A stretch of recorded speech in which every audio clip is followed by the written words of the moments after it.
Hello, and welcome to the penultimate chapter of Menace in the Goldilocks Zone. We been through 22 chapters, and we're at the last two. If you will recall, Roger and Naurdam spent a great deal of time rescuing Aredian fighters, or Aredian soldiers, in the battle with the Xenosian Armada. And as we left our intrepid band, Burson is saying, "From what I can tell, the fighting is over," he tells Roger. "I see no more weapons fire." "Have you heard from the captain?" Roger asks as a light on the console flashes. Burson picks up the headset. "Yes, ma'am. Welcome back." He sets the headset down. That was the captain, requesting that the hold doors be opened.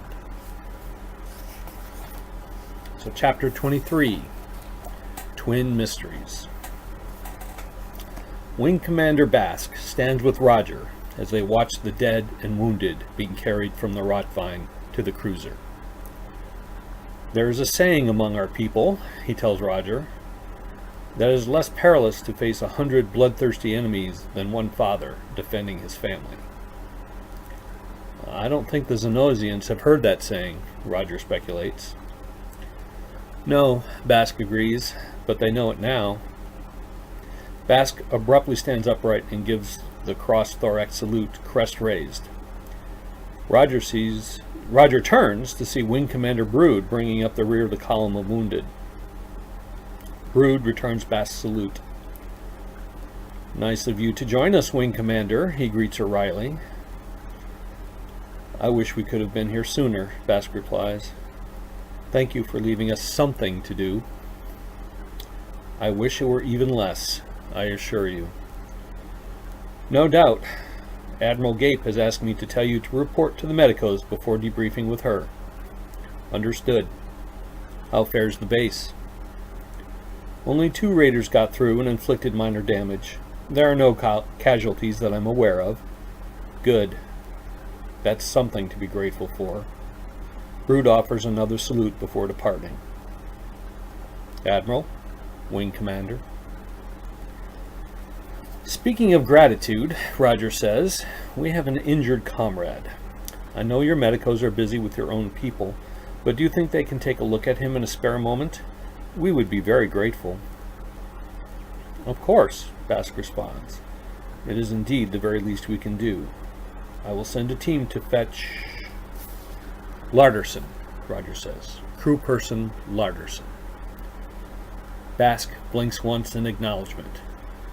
"In the meantime," she adds, "the Admiral asks for a moment of your time." "Of course. If you will accompany me to her ready room, then?" Roger follows the Wing Commander through the familiar set of doors to the main part of the cruiser with its artificial gravity. The area is teeming with activity, although several Aredians stop to salute as they encounter Roger. Basque stops at a door and knocks. The door opens, and she announces, "Admiral Roger, ma'am." Show him in," a voice instructs the Wing Commander. Basque steps aside. "The Admiral is anxious to see you." "Thank you, Commander," Roger says before entering the room. There he sees Admiral Gape sitting at a desk looking at a view screen. She looks up. "Admiral, how kind of you to come." Gape stands and offers Roger a seat. "There is much I wish to discuss with you," she says after Roger sits, and she takes a seat herself. "But there's a possible misunderstanding I want to clear up. We did say that you are an honorary admiral, didn't we?" "Yes," Roger replies, puzzled. "And you understand that implied no obligation on your part to place yourself or your companions at any risk." "Ah," Roger says, comprehending. "No, Admiral. We felt no obligation other than that of civilized people to help those in distress." "Well, that makes your actions all the more admirable." Gape pauses thoughtfully.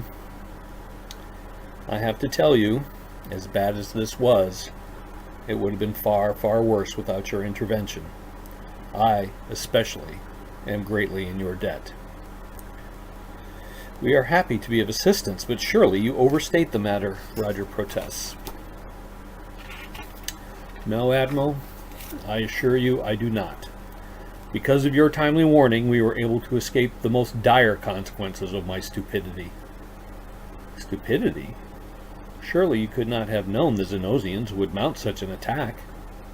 No, I could not have known it, but I should have suspected it. She pauses thoughtfully again. I suppose I can tell you, you know so much already. It was all my fault the base was undefended. I allowed myself to be taken in by what were clearly diversionary tactics. Oh? Roger does not know what else to say. You recall that raider, the one you encountered, the one that led to our meeting? Well, yes, of course. That was the first of many. They would all speed toward the center of the solar system, heedless of pursuit. Indeed, I now understand that they were inviting pursuit, an invitation I too readily accepted. I don't understand. The Xenosians sent individual raiders out one at a time, but in rapid succession, knowing we would send vessels after them.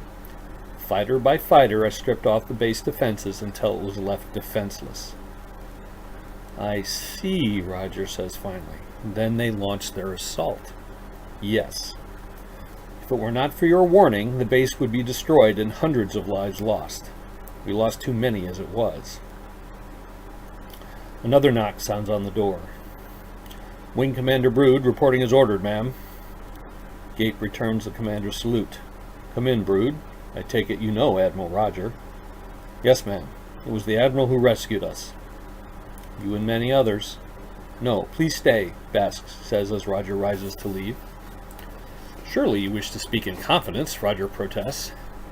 You are an Admiral? You are an Admiral in the Deep Space Patrol, Gape reminds him. There will be nothing said here that is unsuitable for your hearing. Roger, puzzled, returns to his seat. Now, Wing Commander, is it true you abandoned the supply transport you were charged to protect? Brood, who had not been offered a seat, stiffened. Yes, ma'am, that is true. And is it true that you personally led your wing into a confrontation with the enemy many times your strength and number, and from which you had no reasonable expectation of victory? Or even survival, for that matter? Brood remains at full attention. Yes, ma'am, he says dryly. That is true. Well, Commander, do you have any rational explanation for the series of apparently reckless decisions? We were the only force between the base and the Xenosian fleet, Brood replies. It did not seem rational to sit back and watch our sisters get slaughtered.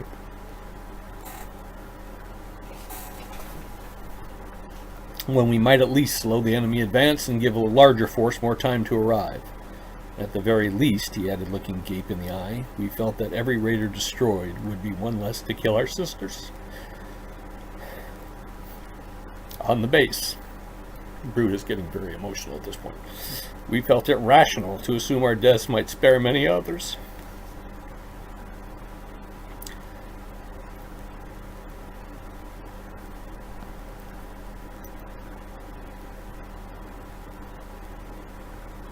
Thank you, Wing Commander, Gape says evenly, returning his gaze. Please be informed that there will be a competency hearing in this room tomorrow at first watch. Your attendance is required. That is all. Yes, ma'am. Brood salutes and walks briskly from the room. Surely you're not thinking of relieving him of duty, Roger appalled, asked after Brood was well away. What? Gape is obviously distracted by something on the view screen. No, she says, looking at Roger. The competency hearing isn't for him. It's for me. She slumps back in her chair. When I joined the patrol, we were more of a safety organization, rescuing people, making sure nothing dangerous was being traded, that sort of thing. We are now a military organization and obviously in need of new leadership. If I have my way, and there's no reason why I should, she adds wryly. That wing commander will be the next admiral. Her gaze returns to the screen. Enough of that, she says. You might find this more interesting. Yes, what is that? You saw how some of the raiders seemed to have lost power and went adrift? Yes, Roger replies, feeling a little uncomfortable. Well, it seems all their circuits were fused, as if they suffered some kind of power overload.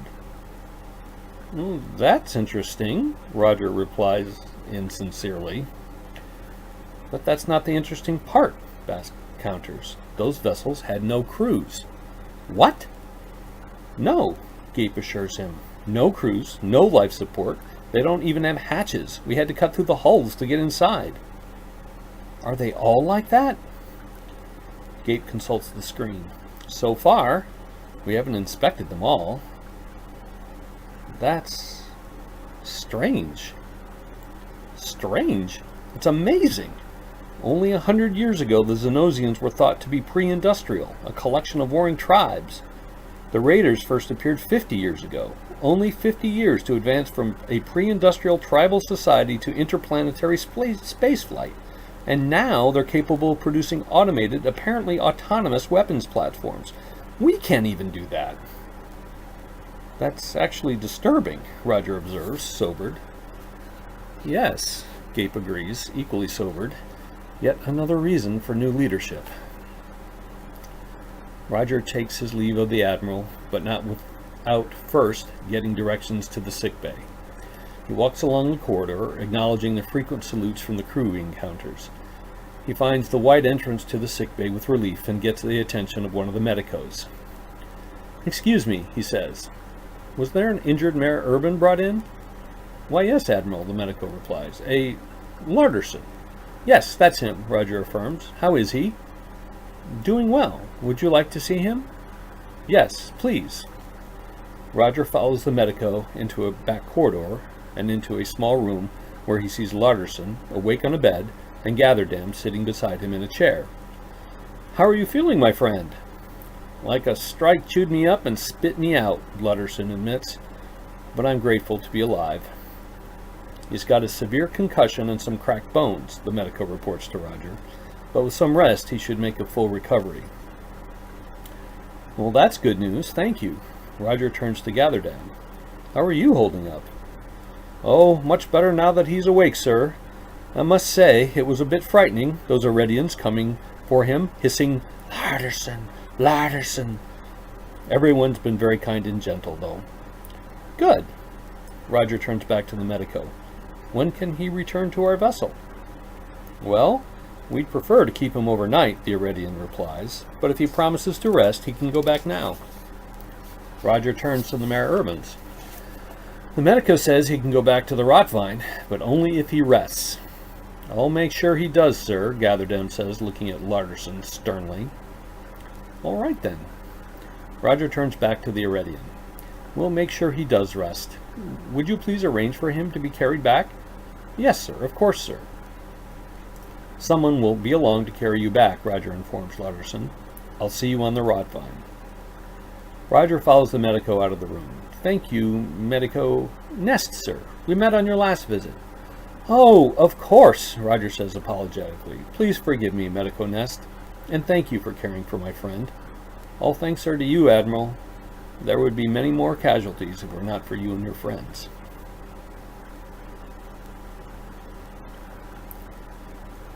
We are happy to help. Now, if you would do me another kindness and direct me to the airlock? Of course. Roger followed Nest's instructions and found himself before the door with the 3 lights. He steps through into 0G and crosses to the Rotvine and its artificial gravity. He proceeds to the cockpit to find Burleson still there. What news, Second Officer? Not much, sir. The captain, Broadtrunk, and Peregrine have all retired to their cabins. I'd be resting too, but I find all these comings and goings fascinating. He gestures to the viewport. They're bringing in those disabled raiders by the tens. There do seem to be a lot of them, Roger observed neutrally. The Aredians will be bringing Larderson back soon. See if you can persuade Gatherdam to rest. Yes, sir, will do. How is he, sir? The medico told me he'll make a full recovery if he rests. We may be short a crew person for the trip back. More likely, too, Burrowson notes wryly. Gatherdam is not likely to leave his side. Roger leaves the cockpit and walks down the walkway to Peregrine's cabin. Peregrine? He calls into the communication panel. Are you resting? The door opens and Peregrine gestures him inside, where Roger sees a table with the 4 artifacts laid out in a row. Well, Roger says, I think congratulations are in order. Not only have you recovered the artifacts and destroyed that intelligent machine, but you have wrought havoc with that Xenosian fleet. We would have done more, Peregrine reports, but the Iredian fighters got in the way. We came back before they noticed us. They didn't notice us, did they? Not that I know of. As far as they know, those raiders suffered some kind of malfunction. Good, Peregrine says, obviously relieved. How's Larderson? Should make a full recovery. Roger looks at the artifacts. What do you make of these? Not much, Peregrine admits. Where did you find these? They were wired into the cockpit console of that evil machine that attacked us. Well, that explains these connections. Show me how they were wired in. Roger lays them out in the sequence he found them. They were connected to each other here, he says, pointing to the places, and the 2 on the end were wired into the console. Peregrine nods. What part of the console? The left side. She nods again. The navigation system. Roger looks at Peregrine. How do you know that? Peregrine looks back at Roger. You must have noticed the vessel's resemblance to Exile. Yes. Well, that's where the navigation system is on the Exile. I see. The mystery is why they were wired in, Peregrine continues. I have tried and tried, but I can't detect any kind of circuit in any of these. They look like they could be with these gold inlays, but they just aren't. That's not the only mystery from today. Oh, Peregrine says absently, staring at the artifacts. What's the other mystery? It's those raiders you disabled. What about them?